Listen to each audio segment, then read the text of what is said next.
Holy Spirit is trying to say to us this morning.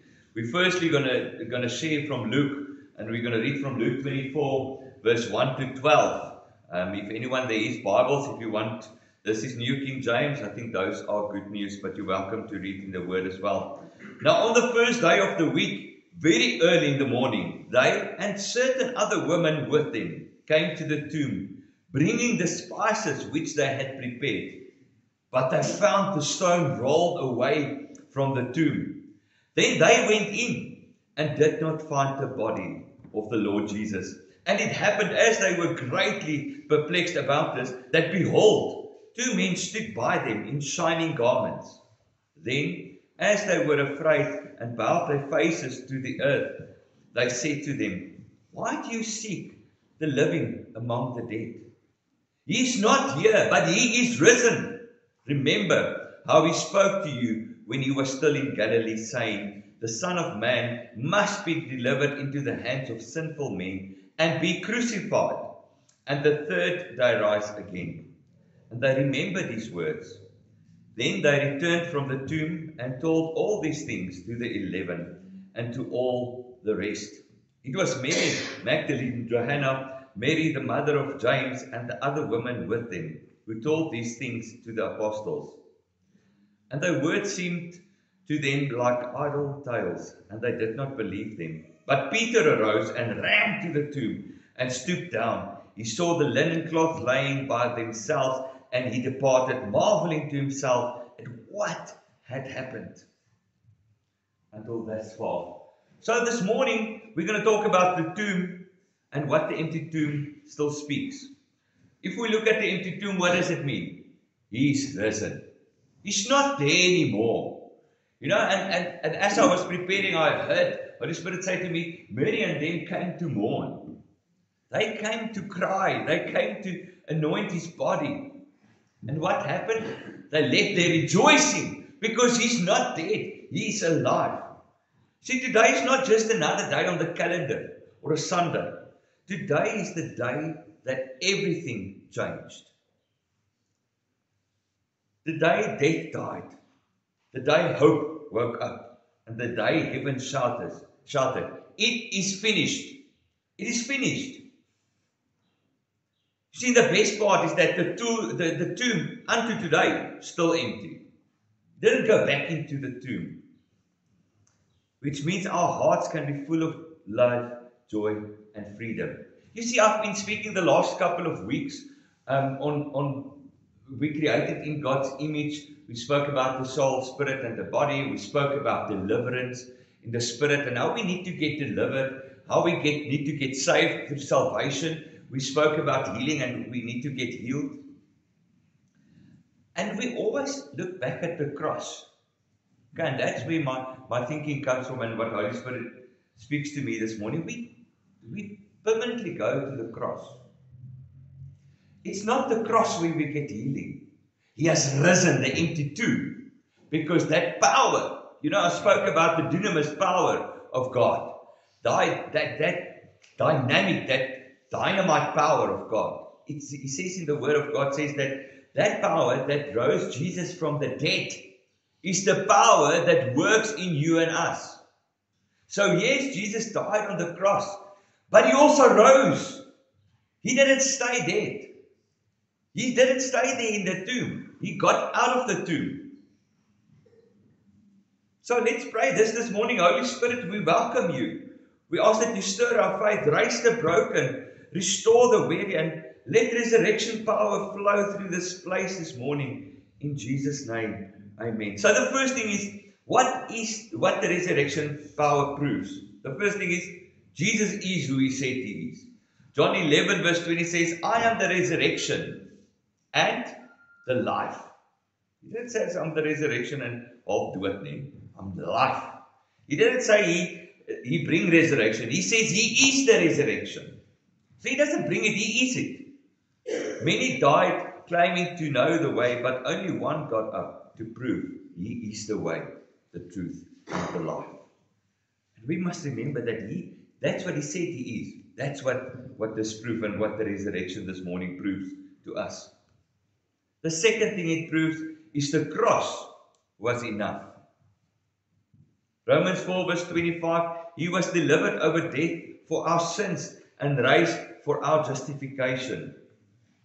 The empty tomb means that the check is cleared. The check doesn't still need to be banked. It's cleared. It's done. It's finished. The price has been paid. And yet, we so often live in that guilt and shame of sin.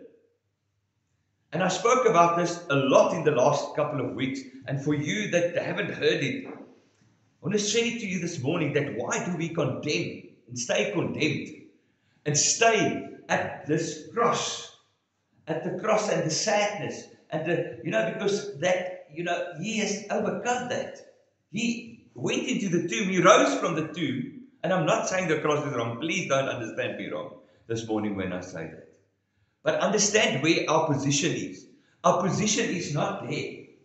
Our position is we're risen with Him. He is the resurrection. He is the life. The cross was enough.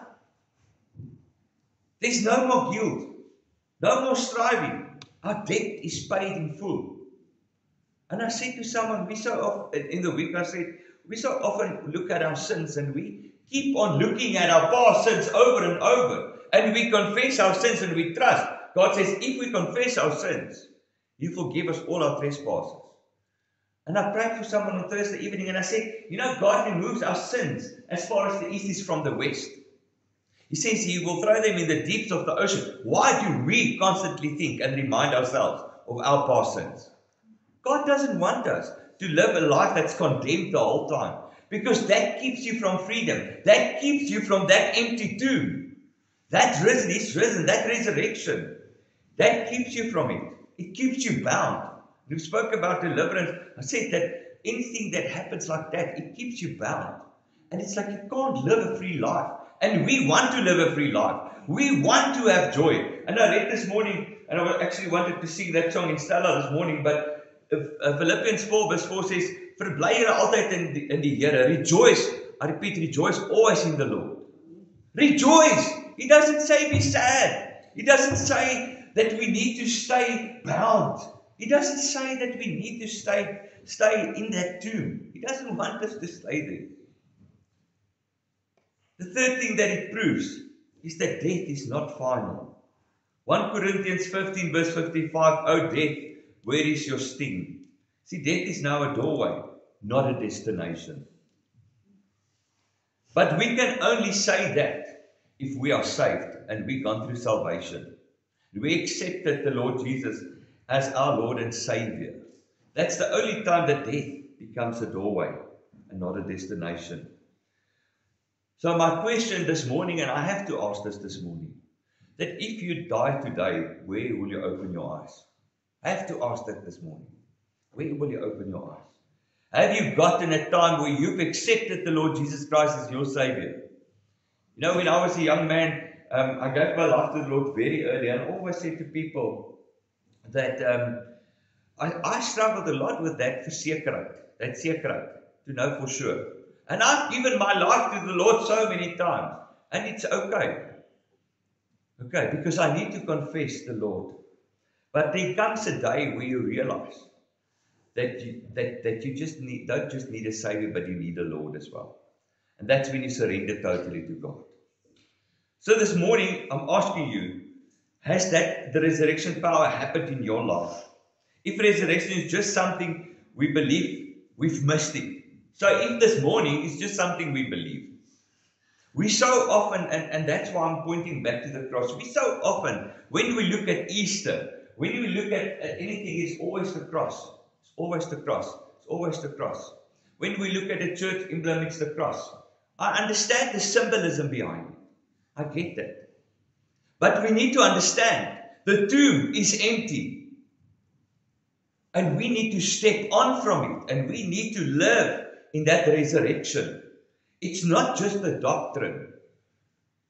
Understand it this morning. It's not Jesus died on the cross. He was taken off the cross. Yes, the cross was stained with His blood, and we sing on a hill far away stood an old rugged cross. Yes, it's a rugged cross. But that's not what Passover is about. Passover is about the resurrection. It's about, he's not hanging there anymore. He's not in the tomb anymore. He's resurrected. He's opgestaan. It is a power. It is a person, a presence, and he is here. Understand that this morning, that the Holy Spirit who dwells in us is the power that has resurrected Jesus from the death. That dunamis power I spoke earlier about, that is at work in us. So resurrection power for today, Romans 10 verse 9, if you believe in your heart that God raised him from the dead, you will be saved. So resurrection power saves us. Salvation isn't about trying harder. It's about believing in the risen Jesus. That's what salvation is. It's not I'm trying to live a better life. And I said that the other day, that we need to have this switch in our minds. Okay, that when I become saved, things change. So, and I want to be careful when I'm saying it this morning, but I'm going to try and explain it. But what I saw in my dream last night was, we're standing at the cross, by the cross, and we need to almost go behind the cross and move on from that point.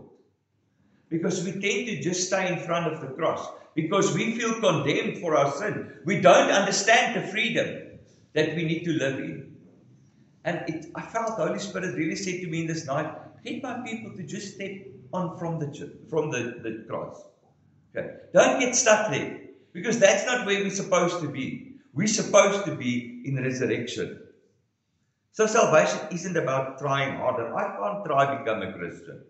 Seriously, it's not what it's about. The minute that Jesus saves you, saves your soul, and you are saved, and the Holy Spirit imparts in you and dwells in you, the fruit of the Spirit is not your fruit, it's the Holy Spirit's fruit. And I said to somebody, you shouldn't try to live a holier life. Remember, and I preached this last year when I came for the first time, I said, we need to understand that we are holy because God says we are holy. But now that I say that I'm holy, or God says that I'm holy, I've got obligations. Okay, there's things I need to do the right way. But it's not to get salvation. We can't buy our salvation.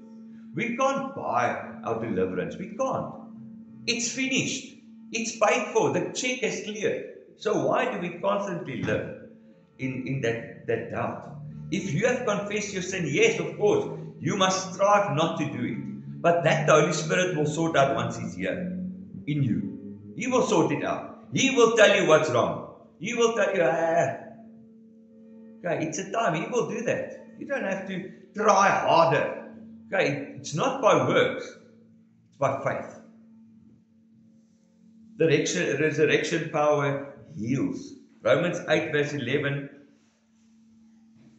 Here that scripture is, the Spirit who raised Jesus from the dead lives in you, the indwelling Spirit. And I invite you, the next couple of weeks, we're going to focus a lot on the indwelling Spirit of God.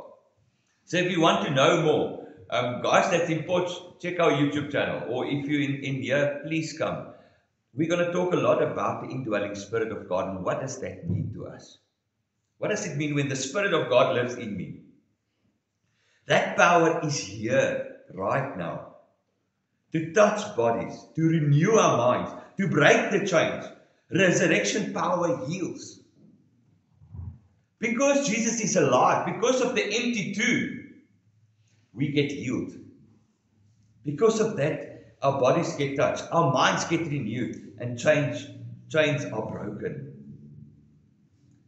Resurrection power restores. Peter denied Jesus 3 times. And when Jesus rose up, he went to look for Peter first. Even though Peter denied him 3 times. How many times have we denied the Holy Spirit where we don't listen? Because ons wil net nog een keer dit of nog net een keer dit. Okay? Where are we standing when it comes to that? How many times have we denied Jesus? And I'm not saying denying Jesus as you don't recognize him as this. I'm talking about when he talks to you, you don't listen. How many times have we got to that point where Jesus talks to us, the Holy Spirit talks to us, but we don't listen? Luke 24 verse 34, the Lord has risen and has appeared to Simon. You may feel like you failed, but the resurrection King still calls your name. He still calls your name. So the encounter at the tomb, the fourth point, Luke 24 verse 1 to 12 spoke about Mary and the women that come to the tomb. They came expecting to mourn, but they left with a message. They came looking for death, but they found resurrection. So we sitting here this morning, we came here because it's Resurrection Sunday. What did you expect this morning? What is it that you came expecting from the Lord in church this morning? Maybe you don't like something I said. It's okay. The Holy Spirit will do the after preaching. He always does. But my question is, what did you come here for this morning? What expectancy do you have in your heart this morning? What are you expecting the resurrection to do for you this morning? Because our faith is about practicality. It's not just airy-fairy. It's not just this building that's the church. We are the church. We are here to edify one another as a church. So what are you here for this morning? Maybe you sit here this morning, maybe you have a marriage that needs work. You know, mans en vrouens stem nie altyd oor jy nie. Okay, we fight, mos. Okay, we don't always, and guys that's not married, you'll see. Once you're married, hey, it's moeilik. But sometimes we do get to see eye to eye, and we love each other, but, you know, sometimes we need to work at it. It doesn't just come easily. You maybe sit here this morning with a dead dream. Yes, and guys, I find this a lot, church, this morning. I speak to people, and as I start ministering to people, people has lost their dreams. And the first thing I ask someone, when we start walking around, go back, start dreaming again. Because the minute you stop dreaming, there's nothing. Maybe your dream is to open a business, or maybe it's to have a wife with 5 kids, or, you know, like Gert Hendrik's not here this morning. He said he wants 4 kids, so, you know, maybe that's a dream, and that's okay. But have that dream. Don't let your dreams die. Because here sits Joyce, that's turning 60. Is it this week you're turning 60? Yes. She wants to study to become a pastor. She still wants to become a pastor. I take my hat off for that. Because my eye at 60 be so on fire for the Lord that I want to go and study. Even though she said to me, she always wanted to be a pastor, but at that time, she couldn't. She had to become a teacher. But now that she's retiring, she can still make a difference. So it doesn't matter how old you are. It doesn't matter. God can still use you mightily. I remember when I looked at a dream, when I came out of recovery and went into the rehab center, that was one of my things I had to get through, was to start dreaming again. Because I lost it. I lost the plot completely in my life. And I remember that dream that I had that time still didn't come true. But I'm still dreaming that dream. And that dream was for a life center, for a center where broken people can meet the Lord. And that is what I pray for this church. Is that for this building and everything around here must come a place where people meet and come with brokenness. Because this church is not for healthy people. It's for sick people in the spirit. We can't expect us to all be 100% gesond. This is a hospital, isn't it? Well, am I alone that's broken, that still needs healing, that still works through things every day of my life? Jesus is not in the grave, and neither should you or I be. Maybe that's a point I forgot. Maybe there's a past you can't forget. But Jesus is not in that grave, and neither should you be. The stone was rolled away, not to let him out, but to let you in so you could see that he's alive. Get that? It wasn't rolled away to let him out. He doesn't need that. Okay, he's the King of Kings. But it was rolled away so that they could go in and see. But he's alive. He's not there anymore. So what should our response be? Church, Jesus didn't die so you could attend service. Jesus didn't die so you can sit here this morning. It's not why he died for you. He died so you could be transformed. You could be changed. He wants to transform us. In John 11 verse 25, I am the resurrection and life. Whoever believes in me, though he die, yet shall he live. So he's the resurrection and life. He is. So yes, he didn't die and rise so that you can sit here this morning. So think for yourself this morning, what is it that you need to trust God for today? What is that broken dream, or that broken marriage, or that past that you can't cut off? What is it this morning that keeps you back from that resurrection power? I remember when I went through a deliverance session, we went into, it's something very spiritual that I went through. We went into my heart, and there's a scripture that says there's the fountain of life is in our hearts, the rooms of our hearts. And I remember going into my heart, and there was a stone on my fountain because of my mistakes I've done in the past. And I had to go and remove that so the joy of the Lord could fill my heart again. Maybe you sit here this morning and you've lost your joy. Okay, because life's just tough. Life's tough. So there's 3 calls this morning. The first one, maybe you sit here this morning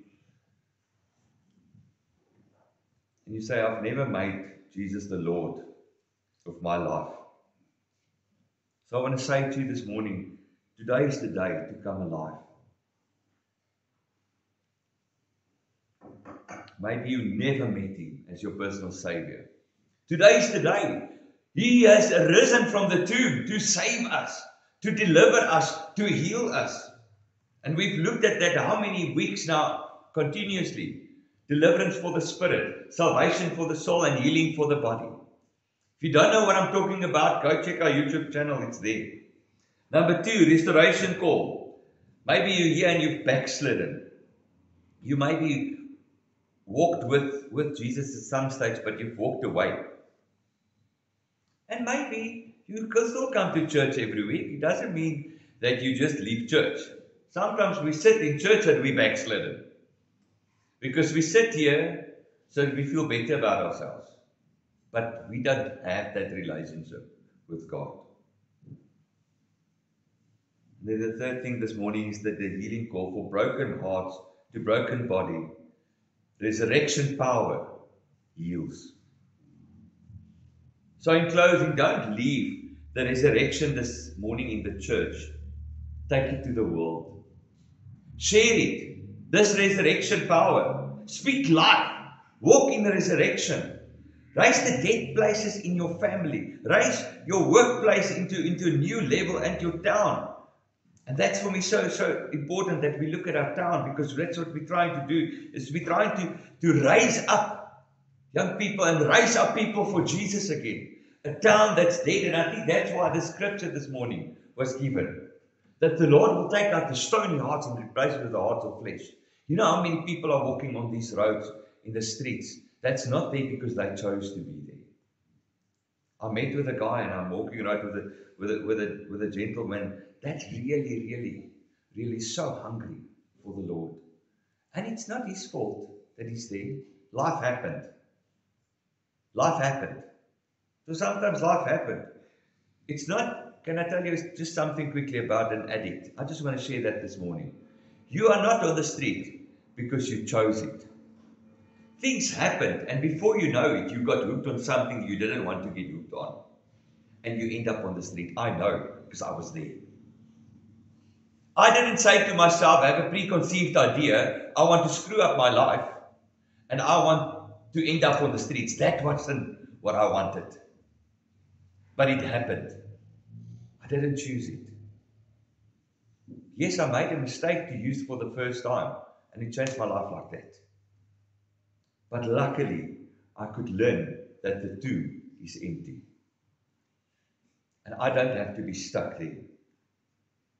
So we can declare this morning boldly, He is risen.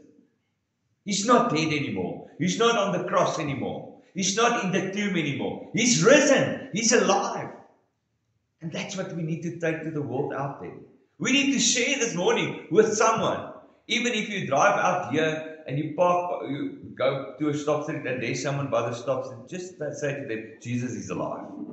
Because just maybe that's what that person has to hear today. Because that person might be so down in the dumps. That person might be on the way to look for a bridge to jump off of. Have you thought about that?